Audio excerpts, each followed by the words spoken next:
Saya ini kebenaran kepala pas pampres, bukan periode yang sekarang. Saya cerita, saya nggak sebut-sebutin nama. Kepala pas pampres beberapa periode yang lalu datang ke saya, dok, saya ini sakit darah tinggi dok, tensi saya normal sekarang, tapi saya harus minum obat seumur hidup dok. Obatnya kaptopril. Saya bosan minum obat ini. Bisa nggak dok saya nggak minum obat ini? Saya pada waktu itu terkenal sebagai terkun mbak, dokter plus dukun itu ya. Jadi datang ke saya pengen nggak pakai obat. Saya bilang ke bapak itu, baik pak, kita coba. Obat saya stop, saya kasih apa? Timun, seledri, bawang putih, pisang raja, kurma. Pulang pak, kontrol lagi minggu depan. Apa yang terjadi setelah minggu depan? Tensinya tambah naik pak. Dokter gimana sih dok? Bukannya stabil kok malah naik. Kenapa ini dok? Wah, saya ngeliat tampangnya udah serem banget itu kan. Yaudah deh pak, saya coba lagi, dosis saya naikkan pak.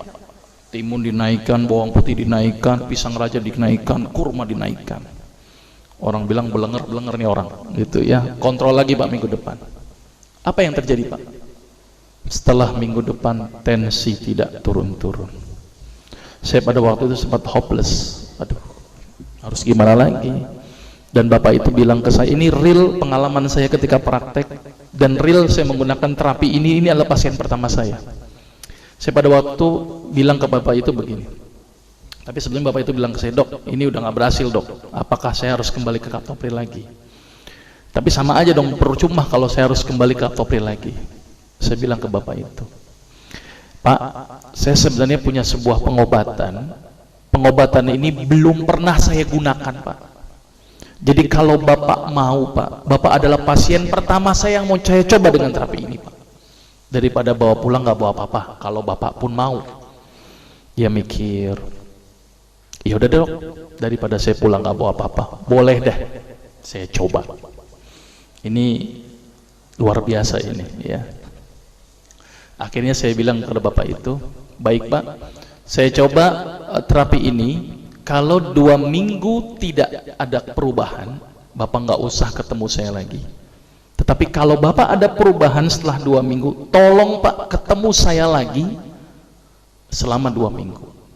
Tapi kalau tidak ada perubahan pak, bapak nggak usah ketemu saya lagi, berarti saya gagal. Dia mikir berapa saat.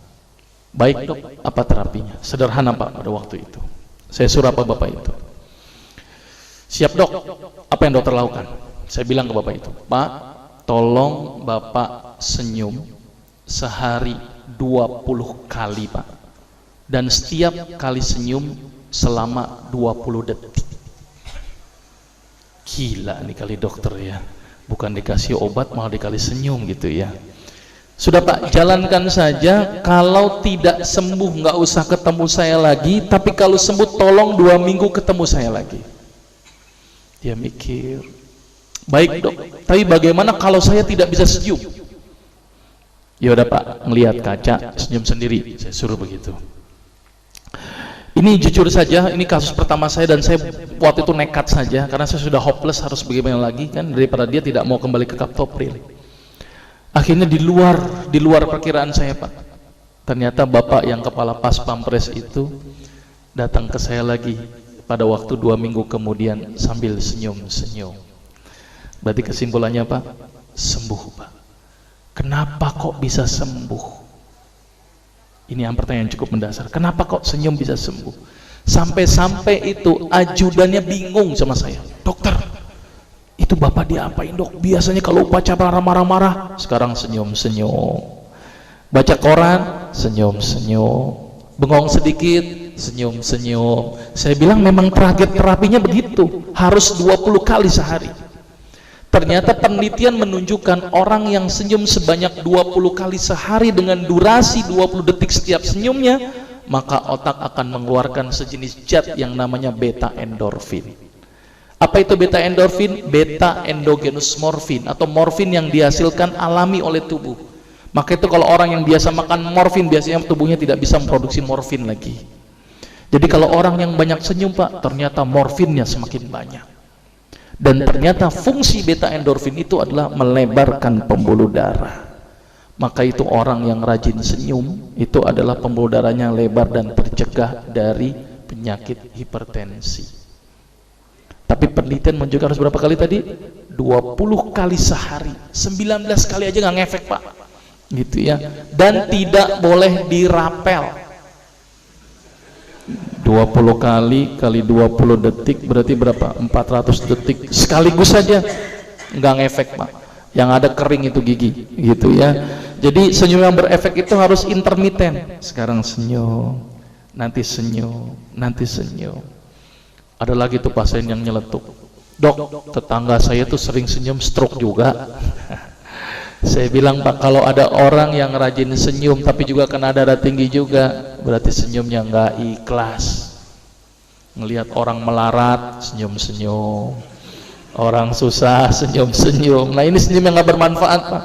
Jadi senyum yang berefek itu adalah senyum yang dihasilkan dari hati yang datangnya ikhlas karena Allah Pak, bukan karena siapapun. Ya, jadi mulai sekarang harus berapa kali tadi?